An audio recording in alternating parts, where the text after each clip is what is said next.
Talafalava, Noia, and welcome to the ReadswithRosa podcast. Today is the third installment of a special 5-part podcast series that has been running throughout the month of May, celebrating Pasifika women and honoring the work that they are doing in their respective communities.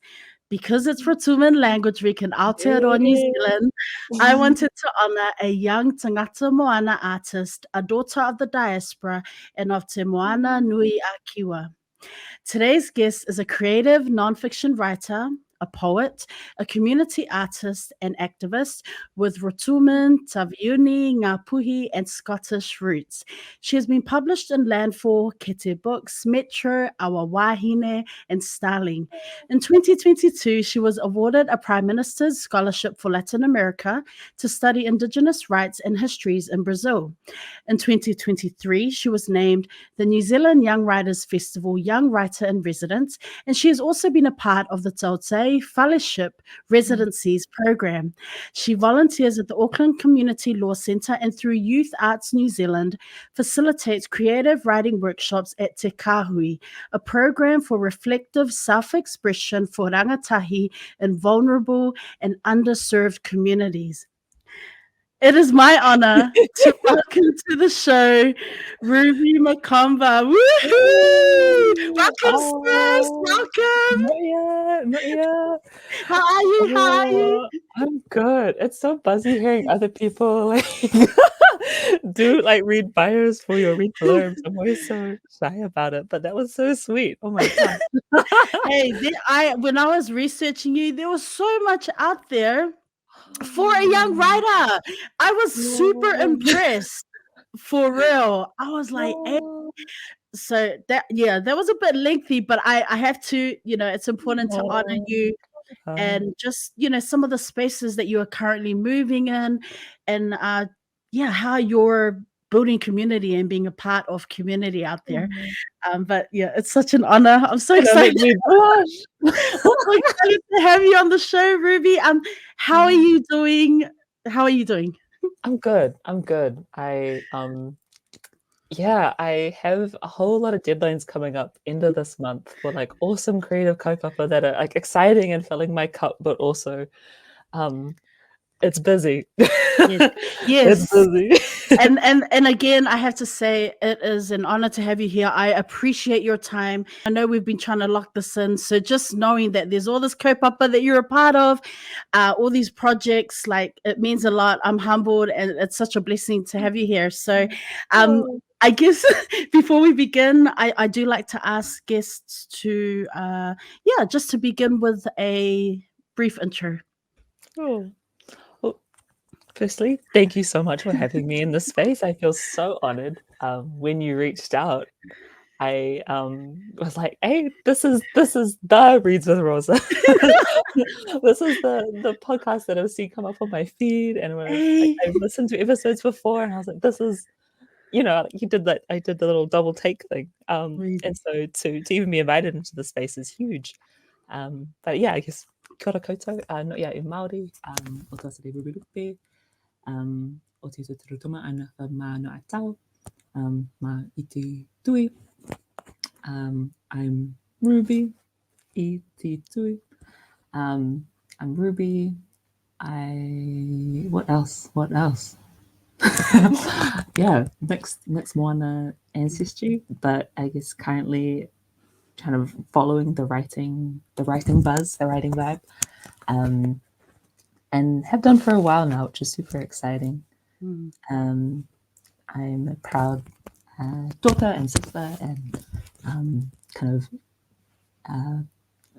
founder member and member of lots of really cool communities that I hold close.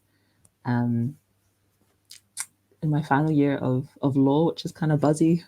And yeah, just going where the wind takes me at the moment, which is just kind of fun. Yeah. Yes, that's what we're talking about here. That's why why you are here. I mean, yes, I did forget to mention, hello, university student, add that to the many things that you are doing. I'm supposed to be in my last year, but who knows? And Wow, I do have questions about how you are managing to find a balance, but we will get to that before we get to self-care and health and well-being. Um, Ruby, the writer, like when did you know that writing was your thing? And I don't, no disrespect when I said it's your thing, like it's your passion. It's yeah. When did you know? Ooh. I think I only really started writing probably 6 years ago, 7 years ago, I want to say. And by that I mean I think I was like wholly disinterested in it kind of up until then. I started writing poetry around 2017, probably 2018 properly. After my nan had passed, and she was kind of my main link to Rotuma. Just like real beautiful, beautiful wahine. So beautiful, so loving, so all her mannerisms and all the ways that she'd tell stories. I think as a child, I was just like fully engulfed in I absolutely adored her. And so I think the way that I had learned to tell stories and listening to her, I think when she passed and then kind of in that absence that then transformed into writing. You know, when you can no longer speak to someone face to face, I guess a way to then kind of speak to them was on the page, even if I didn't know it at the time. And then I guess I was lucky that in kind of the 2018, 2019, there were some really cool people that read my stuff and believed in it. I think that that doesn't happen for a lot of young artists, especially that early in their writing journey, to have people be like, "Yo, this is cool. Like, you should keep doing this." And I don't know if I didn't have that kind of support. I don't know how far I would have taken it. It would probably would have just stayed as a passion for me and maybe to share with my mates. But no, I was real lucky to have some awesome communities support and people who took time to read my stuff when I was young. And it's kind of just it's gone from there. But I think it all started with my nan and with it started with Rotuma. So. How have you been able to, when you're, I mean, like you said, just so lucky, fortunate to be parts of communities where you are getting that kind of mentorship or encouragement, that's, much needed support, as you mentioned, as a youngster coming up. So, like, how have you been able to hone your craft, like,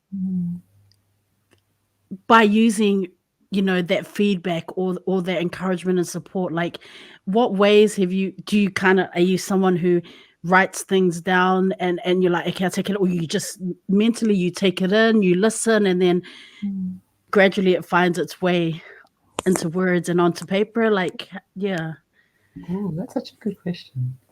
I never had any kind of like formal writing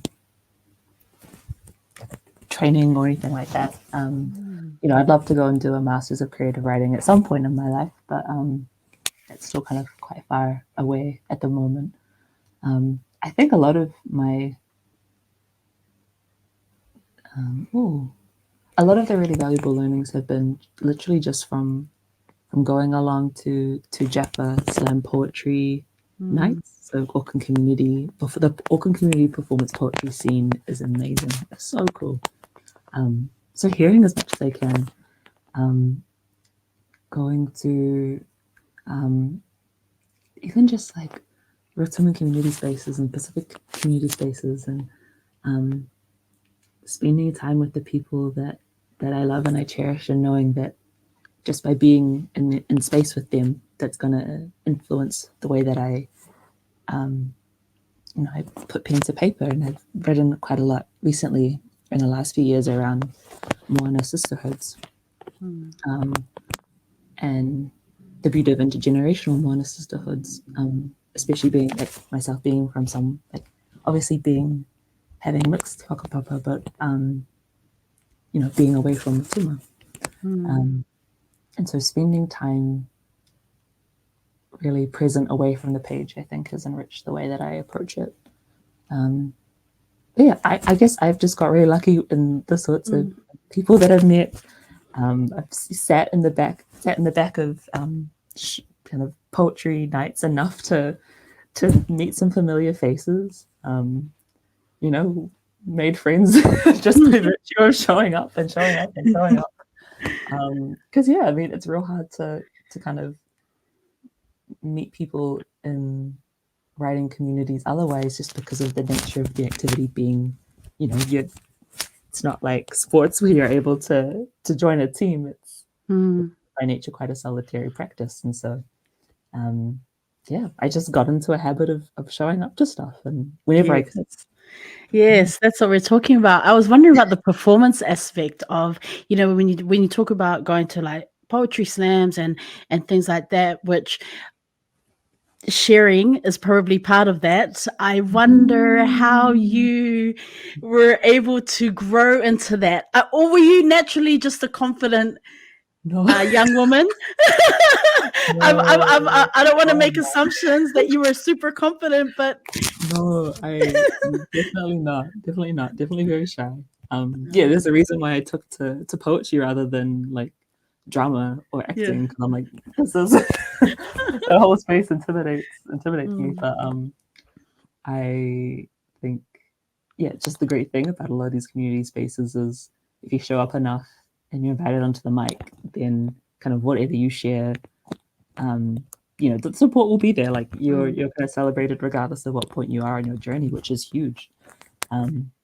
I think I came to be more comfortable performing and sharing my work, kind of through facilitating creative writing and creative writing workshops. Yeah, I mean, teaching my first time probably facilitating creative writing was in Mount Eden prison, and so there's kind of nothing to build your confidence and to the fake it till you make it confidence vibe than a learning experience like that. So I think I just have had to just do it, to just I don't put aside any kind of sense of shame or fear, because I mean, it's not that deep. It's all part of the learning, right? It's all part of the learning curve. It's just it's part of the process. Yeah. Have you ever like had fangirl moments? Like, have you come across like other poets and writers that you have come up through, like, you're going into college years and university, and you're like, man, I've read this person's book, or I've seen him. Have you had fangirl moments? So many. Like, it's buzzy how, I guess, also because the Auckland writers community especially in the Auckland Māori and Pacific writers community is small and kind of people know people. I had I'm like, there's so many names that are coming to mind. I mean, Grace Taylor. Oh my gosh. I am super, super lucky to be doing a piece on Derek Jarman for Bad Apple Gay, and Sam Tikani, who's an author that I really, really look up to, just because of how like witty and visceral and exciting his writing is. He's writing a piece also on Derek Jarman for the same kaupapa. The whole Auckland Writers Festival, New Zealand Young Writers Festival experience was a whole lot of pinch me moments where I would just be across the same table as Josiah Morgan and Isla Huia, and I have Eric Sohakai, and like the list goes on, like being across, just in them having their coffee and they're just minding their business, and I'm like, oh boy, what do I say? What do I say? Breathe. picking up the coffee cup. I'm like, I wonder if they'll notice. It's funny. Yeah, I'm so grateful even to be just in the same room as them, let alone like doing similar kaupapa, or just in similar events, in similar circles as these people who I've adored. I'm only 22, and so relatively kind of relatively new to, I guess, the public writing scene. And so a lot of these people have been in the scene for over a decade, if not longer. Have books published, and the idea that I have like memorized their poems, and they could just be sitting there and not know. Yeah, it's insane. It's insane. I love that you fangirl. I mean, I feel like if you're not fangirling, there's something definitely wrong. I mean, it's healthy fangirling. We'll just leave it there. I think it's awesome. And the whole time you were talking, I just keep thinking, man, there are probably young people who may have heard about you. In a few years' time, you're going to have people fangirling. Maybe they currently are already. Maybe there are even older writers who are fangirling and just love and support your work. I mean, it's awesome, like this is going to be you. There'll be someone sitting there shaking, trying to steady their coffee cup, and they'll be reading your poems. The beautiful thing about writing and writing communities being so generational and so welcoming, and is that like there were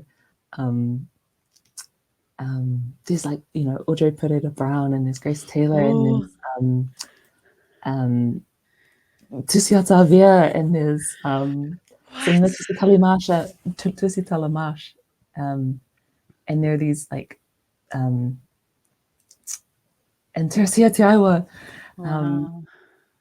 And there are so many writers who really broke ground, in the last 1 to 2 decades. And there's also writers that, we've got, then you look forward to Albert Wendt and to writers of this generation, and how the way that we've broken ground for each other is so beautiful. I mean, a name that like instantly comes to mind when I'm thinking about like intergenerational writing is Mire Taito and Fesaitu Solomoni, and they're two beautiful Rotuman writers who,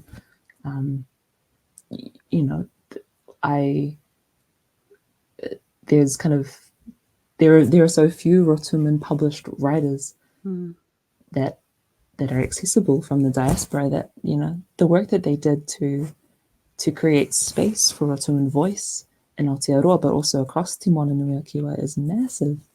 And so, saying their names to celebrate the work that they've done, so that, I can fangirl across, fangirl over them from across the table.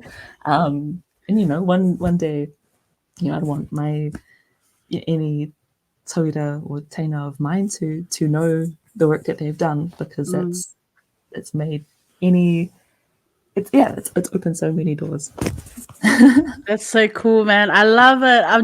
There's so much joy in hearing you talk about this. It is really awesome, sis. I want to shout out Audrey and Grace and Mere, who are part of the Reads with Rosa podcast family. Like, I get excited hearing you, and like I say, now to have you here as part of just sharing space and sharing your journey. It's so. Yeah, it's really, really cool. I was wondering about you, in the beginning you mentioned, your writing, and it goes back to Rotuma. It always links back to Rotuma. And have you been to Rotuma? I'm supposed to go in July this year for the very first time. For the very first time, I was kind of supposed to go when I was a lot younger, but I guess the nature of getting to Rotuma is quite hard, and for a variety of reasons it didn't happen. You fly to Fiji, and then it's a kind of 3-day boat ride to Rotuma, and I think it's it'll be exciting if we are able to go in July, for that sense of like the diasporic homecoming, to be able to know the beauty of the place that my auntie and my nan and my wider family talk so lovingly about. Yeah, to be able to see it with my own eyes and not just write about Rotuma from the position of someone from the diaspora, but to, Yeah, how much of your when you reflect on your and I mean, like you say, you haven't been writing for long, although 6 years is a long time. But regardless of the number of years, how when you think about your writing and you think about your journey in terms of identity, cultural identity, and just the different layers of your heritage, like how how much of the identity piece, or at least the cultural identity, do you like, how much of a discovery have you been on in terms of just writing, putting pen to paper? Like, is it a continual like journey of self-discovery? Is it a, has it been a journey of ups and downs? Have you I don't know. yeah. I That's a really good question. I think it was the beginning of last month, there was a launch of Kahui, the Yes. Pacific writers and the Pacific poetry Yeah. anthology from Aotearoa. That was edited by David Eagleton, Mere Taito, and Vaughan, whose last name has escaped me. Yeah, incredible people. And the piece that was selected for that anthology was one that I wrote when I was after my nan died. And at that time, because I'd grown up with this discourse of Rotuma is so small, and whenever I'd said, it's Rotuma, people would be like, oh, like, never heard of it. And I'd be like, oh, it's close to Fiji.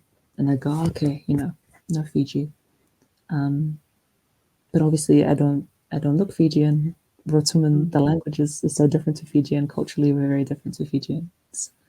And so I think the words that I was using, that piece I wrote ages ago, and then I read it again when it was selected this year for that anthology, and that kind of provided a really tangible marker for how much the way that I've talked about being Rotuman has changed, because in that piece, I think I was scared to identify it as Rotuman because of how, in my brain, what it meant to be Rotuman was to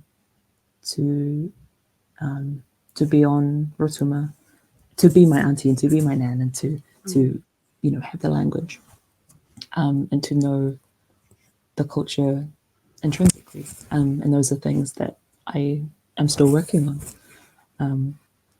And so I think I was masking a lot of that in that piece. And so to now, several years on, be able to go, no, I am Rotuman, but my experience of being Rotuman is very different to what it would be had I been born on Rotuma. And there's nothing wrong with that. It's just, that's the way it is.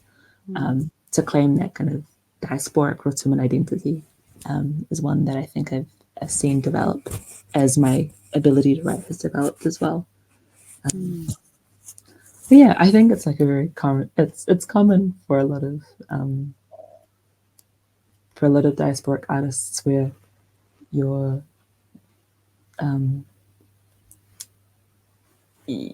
scared to like confidently stand in indigeneity through fear of being called out for not being enough or not being XYZ. And really, I feel like that discourse can just be really harmful. Yeah, I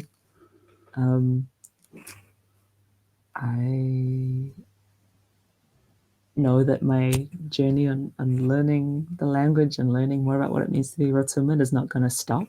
It's come a long way since I was 16, 17, but it's not going to stop. And I'm really excited for that to grow. And I don't want, I want my children to grow up knowing to knowing that they are Rotuman. But yeah. I was wondering because I was thinking about your creative process. I did a lot of research on you. I didn't want to mess up, by the way. So, in researching you, like, we know that you've been in the short time you've had opportunities for residencies, and in terms of your creative process as a writer, I was wondering how, for example, the New Zealand Young Writers Residency, like how has that experience, or how has the Taute experience, fellowship residency, how have those experiences helped to, I guess, shape writing habits or change routines, or maybe grow your creative process, if at all? If at all, I'm just so curious about the whole residency. Yeah. Yeah, it's a bit of a mystery because I feel like the idea of a writer's residency seems so mysterious until you're in one and you're like, oh, okay, now I get it. But until then, you're like, hey, what is it? But I guess a way that, because I had no idea what one was either until I heard about the opportunity and asked around, and it's basically it's acknowledging the fact that having time and space to write is a scarcity, and so I guess a writer's residency provides you with the physical space to write. So it was probably one of the first times I'd like written at a desk before. Not to say that I don't write at desks, but like I was very fortunate to stay in the Robert Lord Writers' Cottage down in Otipoti, Dunedin in my residency. And so it was in a whare that had seen lots of incredible plays being written, and like, I don't know, the aesthetic was very cottage writer vibes. And so at first I was like, I'm used to writing on the bus. Like this is this is a little unnatural, but like having time and space is huge. Like you're I was fortunate to receive a stipend so that living costs were recovered during that time, which that in itself gave me the capacity to dedicate really intentional time to writing in ways that I hadn't done in ages. I put forward a project proposal, and that kind of to go into it with a really intentional idea as to what I wanted to create in that time was awesome. But I think I was grateful that in that residency, at least, there was also the ability for your ideas and your project and your concepts to evolve. And so the pieces that I finished with, were in the similar, were along the lines of the proposed project, but also kind of had developed and grown in really authentic ways that I was really happy with. But basically, a residency is a house that you can write in. It's time and it's space. And then, so with the pieces that you produced, what happens? Is it sent? Is it published somewhere? Is it like what happens to the work that you write? So a lot of the pieces are now out in the world, which is real cool. One of them is in the latest edition of Waka Kuaka, the Journal for the Polynesian Societies. The Journal for the Polynesian Society. Yeah, their journal. I really butchered that. Another piece called Crisis, I was lucky enough to have as a part of Mana Moana's series that ended up going to COP27, which was insane. So yeah, those pieces that are kind of slowly making their way out into the world, kind of a lot of them originated from that time, and so there's kind of no formal like presentation. Here's everything that I created. I sent manuscripts of everything that I'd done to people who had been a part of that process, of the residency process, but I've been really lucky in the sense that those pieces have been able to make their way out into the world in like natural ways. And it didn't feel like I was just like taking this big pile of work and dumping it on someone's desk and then going, Take it. take it, go. I'm done. Yeah, it's come out, and there's still some pieces that I'm still working on. Okay. It's interesting that you mentioned COP27, the Mana Moana Pacifica Voices collection. Actually, I want to talk about crisis. Actually, I thought that was really cool when I came across that. To be honest, this is actually how I came across. This is how I found you. I'm always on the Pacifica Voices, the Mana Moana website, just looking at artists, looking at creatives, just learning about these people who don't necessarily have social media, right? And I'm always researching, right? No, but of course, thankfully, you had social media. I was just like, okay, I'm gonna add her. And if she accepts, okay, cool. And if she, I'm just gonna try and send a message out. And if it's a no, we're good. But when I saw you on the website, I saw the video, I saw that crisis, I was just like, yo, it was really dope. Like it was just so powerful. And I want to talk about that. But yeah, anyways, that I started researching you, and then I realized, oh my goodness, for a young writer, like you've been in the community, you've been doing this work, you've had writing published, and then I was just like, oh my god, has she written a book? Then I was like researching. Oh no, she hasn't written a book yet. Okay, don't get ahead of yourself. Let's just try and reach out and just see. Anyways, that's the story of how I came across. I had noticed you, and just some other fantastic people, fantastic folks. Like there's so many talented people out there, and I'm like, people need to know. Okay, but enough about that. I want to come back to crisis. Tell us about it. What an awesome initiative to be part of, and then COP27, like, yeah. Wow. Yeah, I mean, it all kind of started when I'm in my final year of law school with Audrey's daughter, and so that's how that connection formed. And Audrey is a writer whose work is beautiful and whose books I'm looking at right now, because they're on my shelf.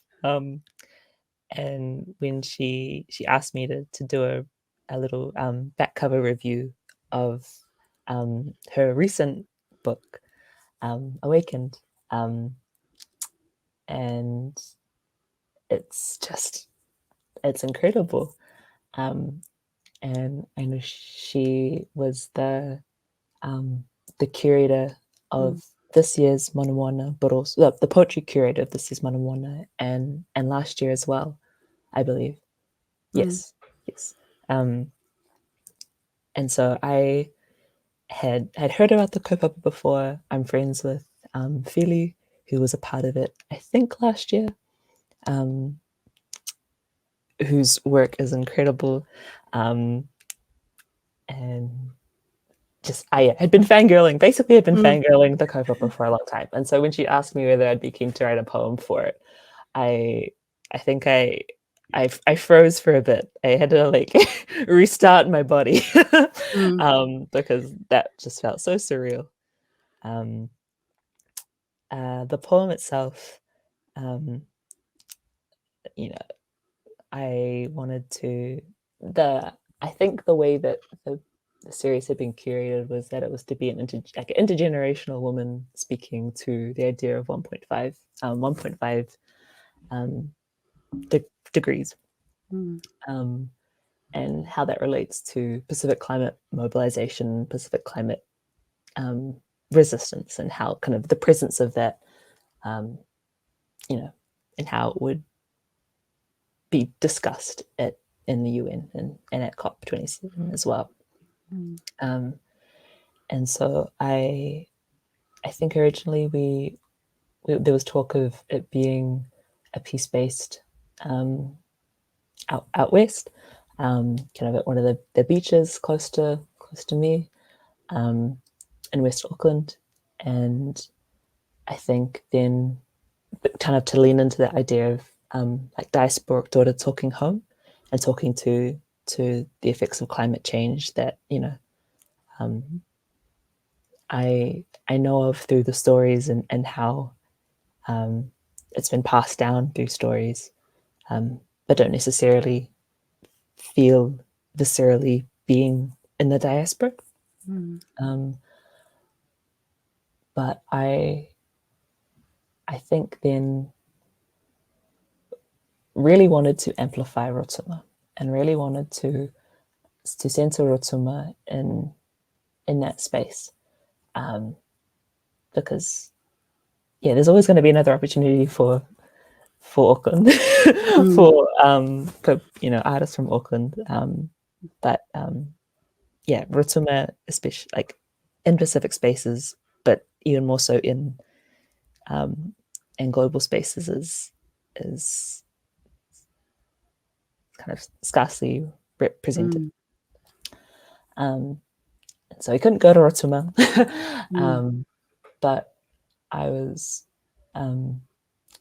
super grateful that the team at Storybox, who kind of put the whole production together, just knew how to bring the kaupapa together in ways that felt as genuine and authentic as we could make them. The turtles of Solonau that I mentioned in the poem are turtles that are part of Rotuman story and Rotuman history. I kind of talk about massaging the shoulders of my auntie and that relationship, and that kind of being like a really beautiful way that I'm able to connect to stories of resistance, quite literally, like skin to skin, like massaging her shoulders, understanding the tensions that are held in muscles that have seen the effects of climate change. And even though I can't claim to know those as intricately and intimately as she does, I still want to honor them. And so it's kind of that intention that I wanted to bring to that piece. And I was just so lucky that Audrey was so supportive. The whole team were so lovely, and made me feel really comfortable when otherwise I would have been so scared. So yeah, huge mahi to them. And so to, again, know that Carlo Mila had been a part of, or I think was a part of the very first iteration of it, to know that Philly had been a part of it, to know and trust Audrey so well, to be kind of following in the footsteps of strong Pacific poets, was a real blessing. And I mean, I didn't go to COP. The whole UN space, I feel like, is it's so far away. But to know that people around me viewed the video and loved it, that was huge. That's kind of what I wanted out of it. And it's grateful that it came to light. I love it. It's out there. You didn't go to COP. You didn't go to Rotuma, but you were able to center Rotuma in the project. And I love that you said that, because like when it comes to Pacifica or Pacific representation, Rotuma, while it is a part of the Pacific, it's always kind of like on the outskirts, right? It's like you said in the beginning, everyone's like, oh, Fiji. Oh, right, Fiji, got it. So that is important to the kaupapa that you do, is, really putting Rotuma out there. Sometimes it's just planting seeds, and people, it may not come into fruition. They may not realize it till later. Oh, Rotuma, this is why it's important. So I love that you did that. And yeah, man, Auckland can there's plenty of other I mean, Yeah. you know, like, Yeah. come on now. Like, Mm. yeah, representation is everything. And when I was researching you, accessing what I could in terms of your writing, it just kept coming back to Rotuma. And it just, every time I was just like, representation is everything. Mm. Representation is everything. And so you didn't go to COP, but you know what? That media, the visualization of the poem, it's out there. Everyone that came together to work on the project, like, that is out there. You cannot, take it back. It's there. People will access it in years to come. Like, young people who may have never heard of Rotuma will come across it on YouTube, and then, it's like me. I find something interesting, I'm going to research. Like, that's all part of the learning and education. And I think it's just, you're just planting those seeds. And so I love that everything I came across, every article, interviews I'd seen of you, it just always came back to your nana. It came back to those strong women. It came back to, yeah, okay, so you haven't been to Rotuma yet. Soon. But just that passion and that connection to your homeland, to your family, to your ancestral people, all of that. It just speaks, and all the things that it's there. It's so present in everything that you do, and don't ever stop. Like, I think that you're doing, when we talk about being in community, like that part of your journey is such an important and powerful aspect of it, because, like you say, there are we've got David, we've got Mere, we've got other Rotuman writers out there. Hopefully there are more young, a new generation of writers entering the scene. Like, you're just there planting seeds, just like they did when they started out on the scene. So just know, I say all this to say that, I see, and planting seeds is important. I'm a firm believer in planting seeds, even if it's just speaking the word, the country, the island. Say Rotuma, that plants a seed. So just don't ever stop. Keep going. I was wondering, I say Rotuman Language Week, right? I wonder, do the community, does the community in Auckland, do you all come together? Is there some form of celebration, yummy food, delicious food, dancing? What does Rotuman Language Week look like from your experiences that you've had?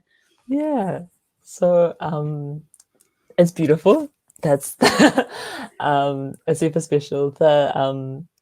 There's a church, a Methodist church in Kingsland that I guess has kind of become the hub for the Rotuman community in Auckland, at least. And so there's whara. There's a lot of, what is a whara, is like a celebration in Rotuma. It's where people go from village to village, and there's lots of dancing, and there's food afterwards. And so that kind of, we do that here. On Tuesday night, I'm hopefully going to be performing some poems with Mere Taito at Auckland Museum, which is another like fangirl moment. But I know also Auckland University, the Rotuman Youth Fellowship is doing a few workshops there with Pacific youth, in the central Auckland space, around Rotuman history and Rotuman dance and Rotuman and whara as well. And so, it's really rich. I guess, Trinity Methodist Church in Kingsland being one of the centres for a lot of the celebrations. But I'm kind of getting excited seeing the Rotuman youth kind of Facebook pages popping off with people just getting excited That's to awesome. be Rotuman. Yes, that's what we're talking about. Yes. We need to just, people need to know. You need to be shouting it from the roofs. People need to know. Like, I love it. Love to see it. Love to see it. I was wondering, like, writing, obviously being a writer, you're a student, busy, busy, busy. I didn't know that writing, you make a lot of money out of writing. I'm just gonna this time I'm making an assumption. I'm gonna assume that there's not a lot of money at this point, for all the work that you've been doing. And so you do advocacy work in different spaces and different communities, which I absolutely love. And I was wondering if you could just speak to te kahui, like, these workshops, like, when I came across this on my research, I was like, wow, okay. Yeah. Dang, this is some thorough research. You mentioned Mount Eden Prison earlier, and I was and that got me thinking, man, like, what is it like when you're clearly there are stereotypes and there are misconceptions about the types of youth that are underrepresented youth from marginalized communities that are locked up, that have been to, unfortunately, wherever their journey has taken them, they're in these correctional facilities. But from your experience as a writer going in there and helping, being part of a group that runs these workshops, like, what has that experience been like? Because I imagine there have been so much learning for you personally, that you've had a lot of, like, real positive takeaways from the experiences. Yeah. I don't say this lightly, but I think Te Kahui has changed my life and has changed the lives of a lot of the ways that they interact with so many people. I guess to explain what Te Kahui is, it's a creative kaupapa kind of founded by Zach Devi, Eric Soakai, and Georgia Heta back in 2019. I jumped on board at the end of 2020, and kind of since, well, we started pre-COVID doing workshops in Mount Eden Corrections. It's a remand facility. I guess there was a real lack of programming, so a real lack of stuff for Rangatahii to do in that space. And there's quite a large gap, quite a large proportion of people in that space being under 35. And so I guess to create accessible and equitable creative opportunities, that kind of was the focus. COVID meant that the kaupapa expanded to a remote program booklet series, where young people could basically share their writing, reflect on a whole lot of prompts, and then be given feedback and mentorship by us. This is Taohi Inside. So it was a puka that came out of, it's basically an incredible collection of Rangatahii writing from Mount Eden Corrections. It took 3 years to come together, with the hard work of Michelle Rahurahu Scott, Teresa Dintwe, Eric Swakai, Yaren, who did the incredible cover art, and Zach Devi, and so many others who just believed in it. The idea that our justice system deliberately silences our young people, the majority of those being Māori and Pacific in our prisons. And so paving a way for decolonization, re-indigenization means holding all our stories with the same sense of care and love. And I think there are so many pieces that I've read and giving feedback over the years, and in just engaging with Rangatahii in different correction sites, across the motu, which has been incredible. So many of those stories, I'm like, I can imagine this in a book. I can imagine it being such a valuable, affirming, powerful story for so many people to engage with. it's not heard because of the nature of our justice system, and this kind of overly punitive way that we deal with young people, and all these kind of tough on crime narratives that mean that a lot of our young people who just need reconnection, who need aroha, and who need to be heard are not done so. And so I think I have loved the way that Te Kahui, alongside Papa, alongside Just Speak, alongside organisations like Action Education and Te Karanga Trust, are kind of creating these really intentional spaces for young people to speak truth to power. And so yeah, Taohi Inside is kind of an example of the power of sharing these stories. A few of the rangatahi who contributed to the work were able to come and perform at our community launch, and their family were around them. So kind of to see their family, see their fathers or brothers or partners read their work,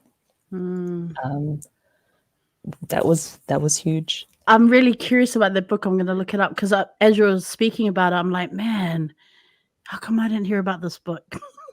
Like, what I mean is, like, I feel like I missed out. I'm listening to you and I'm like, I need to go and Google this as soon as I get off this call with Ruby. Yeah. Like, and I love that there are organizations, there are people like yourself just out there doing that type of mahi, because like I read this there's this quote I got from an article I read about you. You said it's a kaupapa that's founded on this idea that creative expression shouldn't be this exclusive thing, which you've been alluding to, and you say it shouldn't be this exclusive thing that only those with privilege have access to. And as you were speaking and talking about, you know, their brothers and their sisters, their family are hearing this work, which in many ways you imagine to be quite personal.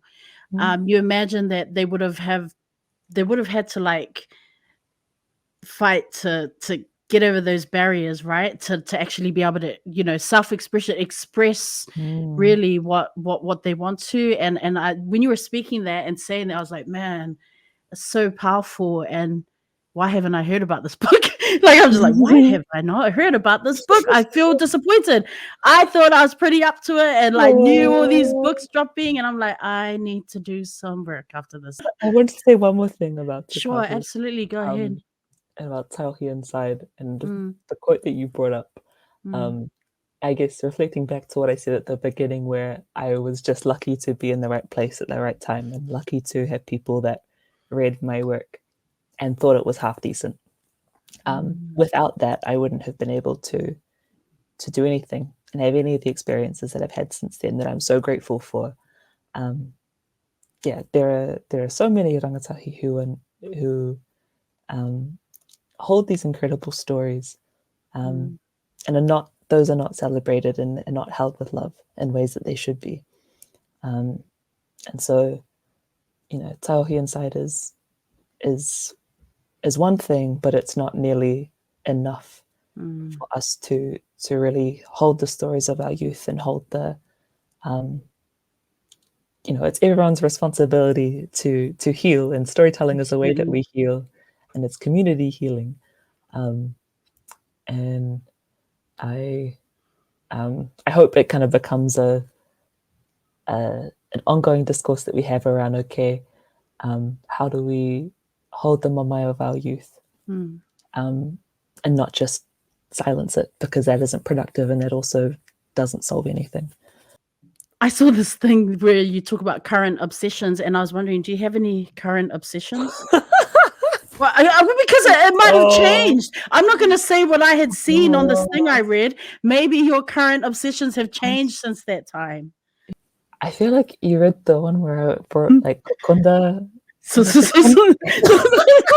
And I was like, I need to ask this question again, because I feel like, I don't know, she's so busy. Maybe her current obsessions have changed in the last few months, half year. It's still fry bread and kukunda. Thinking about that now, the idea of like dipping fry bread into coconut milk and food obsessions, that would be it. Current obsessions.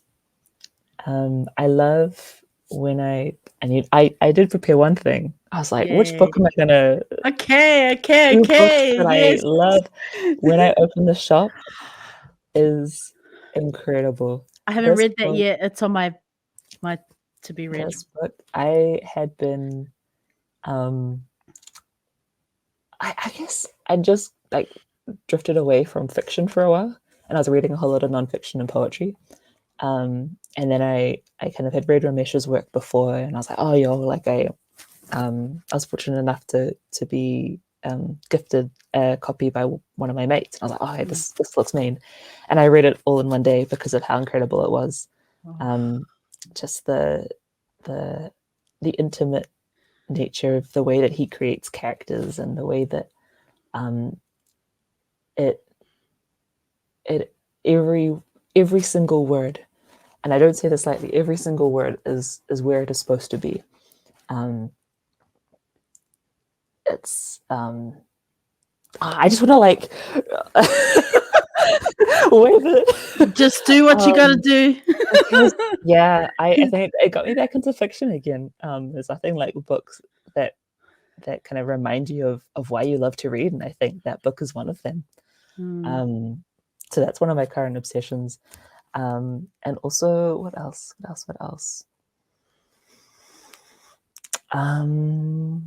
Current obsession,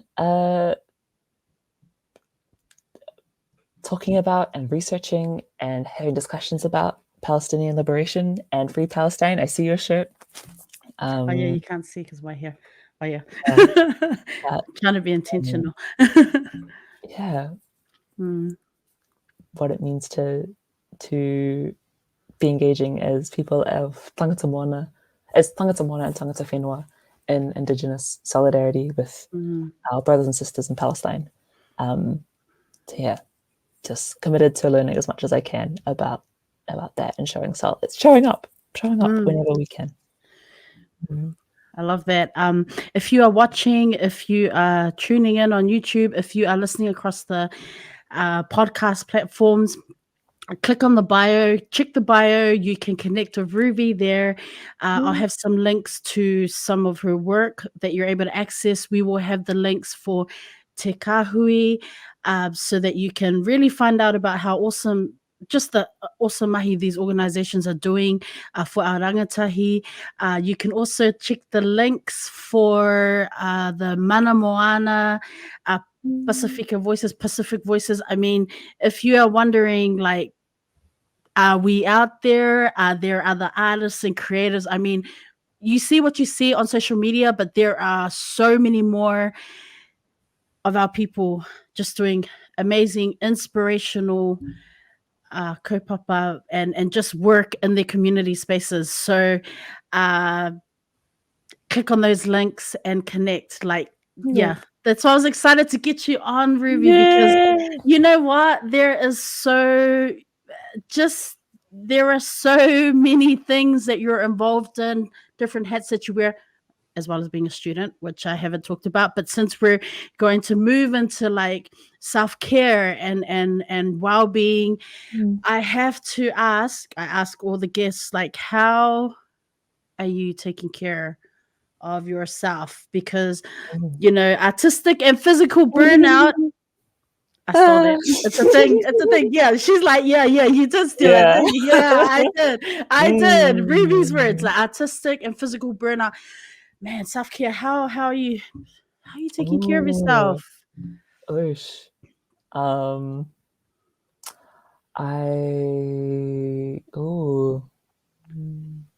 Man, I didn't think about that question.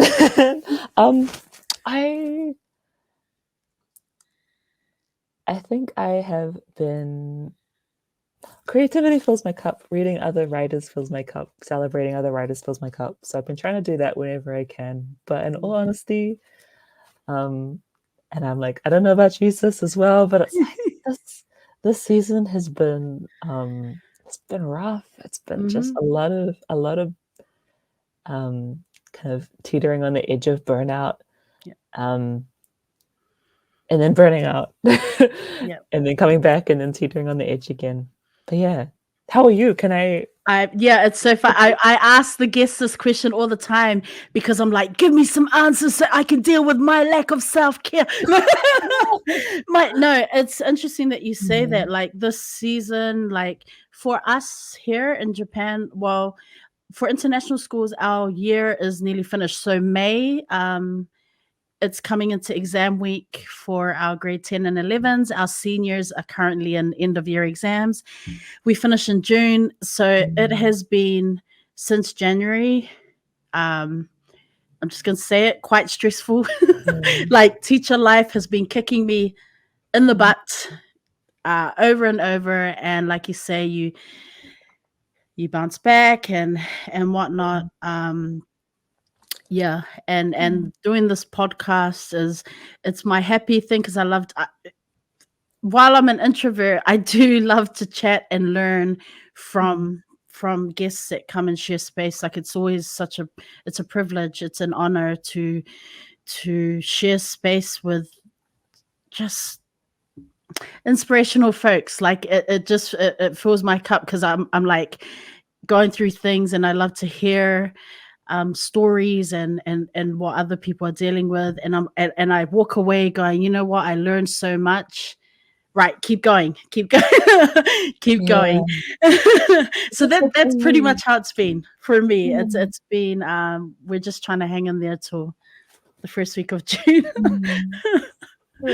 I feel like so many people that I love, so many of my Moana sisters were like always at the peak of burnout and will always like we'll laugh about it and we'll keep doing the things, but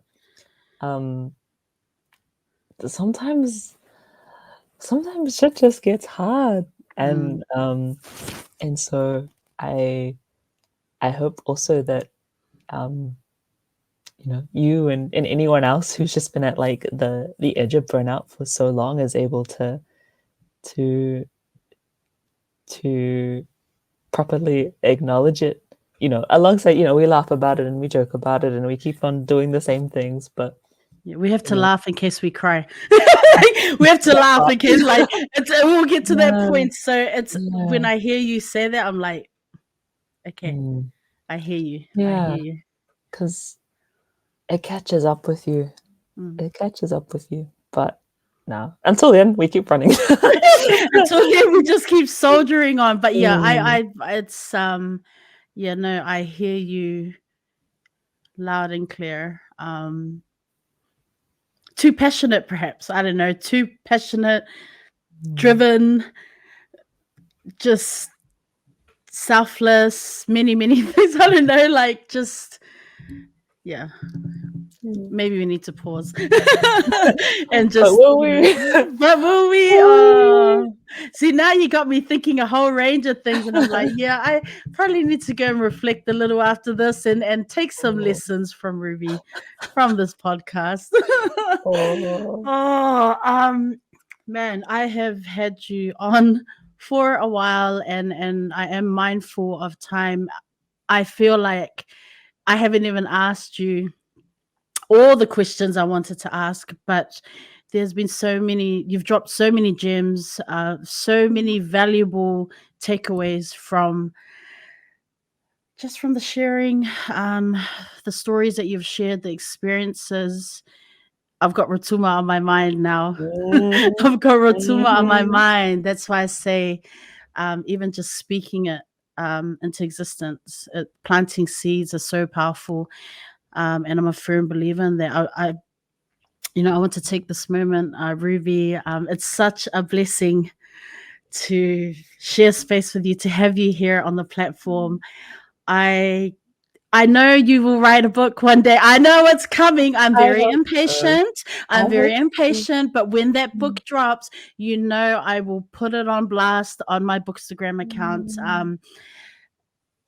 Just look after yourself. I know you've got studies, you've got the different hats that you wear, but more importantly, speaking to myself as well, please take care and look after number one so that you can turn up for everyone else, for the people that you love, for those that love you. And yeah, all the best with studies, all the best with the rest of the year. I hope that you enjoy the celebrations this week for Rotuman Language Week.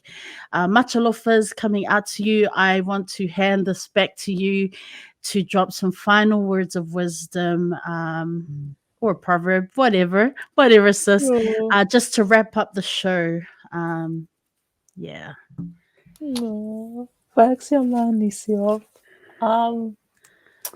Yeah, thank you so much for having me. I feel very, very grounded and very toe leaving the space, but also knowing that it's exciting the way that, especially Pacific Wahine circles across the moana, just we come together and then we part, and we come together and we part, and we're constantly moving, and it's exciting the ways that we're pulling each other in as well. And so, yeah, I mean, happy Rotuman Language Week. The opportunity to platform Rotuma for all its beauty and its strength is one that I am really grateful for. This is just a big, I guess, faxia to the leaders in the Rotuman literary space in Aotearoa, to Mere and to David and to Fasaitu and to so many others that have paved the way so that I can see people telling stories in ways that I hear my family in my ear, even if they're not physically here with me. I can hear them through their words, and so to be reminded of home when I am so far from it, and still on the journey to return, is really beautiful. So happy Rotuman Language Week.